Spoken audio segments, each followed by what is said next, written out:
Fantastic. Well, we'll hope to hear more about what you guys are doing with Diablo 3, but I know there are tons of questions coming in over Twitter for you, Rob, from the fans. And first thing we should get out there before we get tons of questions here on Twitter, you guys are not really saying much about the new unannounced MMO here this year, right? Nothing specific, at least. Right. I mean, I can talk in generalities about how development's going. One thing I'd ask you about is we ask you about it every year. How have things changed on that project from where we were last year versus this year? Are you guys closer to knowing what the game is? Is it more fun? I mean, what's the state of the development on it? Well, the development's going really well. You know, I'd say that we're desperately trying to kind of get through all of our pre-production R&D phase of the game and try to move into more of a production sort of phase. Okay. You know, so that's like our biggest goal. The biggest thing that's probably changed, the team is just getting much, much bigger. I mean, I think this time next year we had about 40 to 50 developers on the project, and now we're getting up near 90.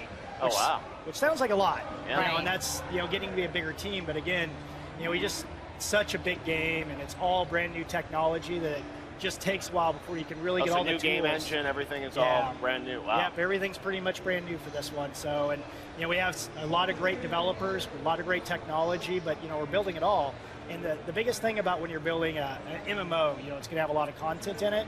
It's all about like your tools. So, you know, getting all those tools into place so the artists and designers can really do their job. That's really what we're trying to get done now. And then hopefully as we move into next year, we can really start building out, you know, the game in earnest. And also, you said it's, you know, it's a new sort of game world, new franchise. So, I mean, do you have a good sense of sort of what that franchise is and what the hook is of the game? Have you defined that? Yeah, absolutely. Okay. That has been defined for a long time now. And, you know, what happened early on was we'd get in a room together, you know, a bunch of my creative guys from across all the different teams. And we'd kind of come up with different pitches and pitch different games. And when this game kind of started solidifying, this is the one that really got everyone in the room nodding their head. You know, so we're super excited about when we finally do announce it, because we think people are going to be really excited about it and not really expect what they see coming from us this time. Oh, wow. All right. Well, that's a tease, so we'll see when that happens. But good to hear you guys are working hard on it. The questions that has been coming in through Twitter in a couple different ways is people asking, are you worried at all about the new game cannibalizing? Is it going to be pulling from WoW to play the new unannounced MMO? Is this a totally new audience that you're targeting? Well, I mean, at the end of the day, we are making games for the Blizzard audience. So there's certainly going to be, I think, a lot of crossover between all the games, just as you kind of see World of Warcraft players are playing StarCraft 2, and I'm sure a lot of them are going to end up playing Diablo 3. So I'd say like the new game probably will pull from some of the same audience, but it is different enough where I think, you know, there'll be a lot of new fans too. You know, we celebrated the World, not the World of Warcraft. We celebrated one thing I was just asking about console off that. You talked about a new engine and stuff for the new MMO. Are you thinking about consoles for that too? Are you thinking multi-platform? Because now it seems like, you know, there's mobile platforms, there's console, there's all these things, and for a next-gen MMO, I would think would probably touch multiple platforms, right?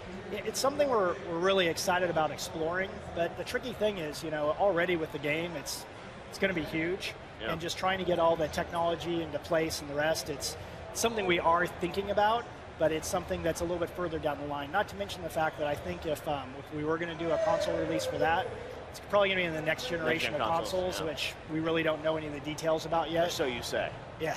So the way I kind of look at that is focus on the PC and keep our options open, and then once we get a little bit further in development, I think we can start seriously thinking about console, mobile, iPads, and who knows what technology is going to be around a year or 2 years from now.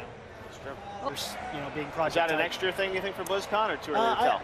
I would say it's probably too early to tell, but probably unlikely. You know, the thing for me is, I think in the past, we've announced all of our games a little bit too early. You know, and then we end up, you know, BlizzCon after BlizzCon talking about the same stuff. Keep the powder dry, Rob. Yeah, and you know, it's like, I think we just get ahead of ourselves, get super excited, oh, we want to show our game. And I think now what we want to do on this one is see how long can we hold out before we announce it. Well, you've been good with no leaks so far, Rob Pardo. Thanks so much for hanging with us. We're heading